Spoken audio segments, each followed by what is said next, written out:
যে নবীকে নাম নিয়ে ডাক দেওয়া যায় না, যে নবীর গায়ে ধরে ধাক্কাও দেওয়া যায় না। কিভাবে জিবরাইল ধাক্কা দিবে? জিবরাইল বলেন, আমি নিজে দেখেছি আমার নবী যখন কম্বল গায়ে দিয়ে ঘুমিয়ে থাকতেন, আমার আল্লাহ ডাকে, ইয়া আইয়ুহাল মুজাম্মিল, ও কম্বলওয়ালা বন্ধু।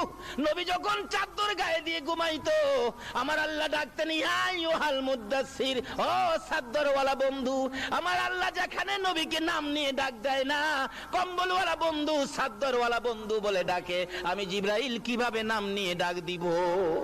যেই নবীকে নাম নিয়ে ডাক দেওয়া যায় না, গায়ে ধরে ধাক্কাও দেওয়া যায় না, আমি এখন কি করব?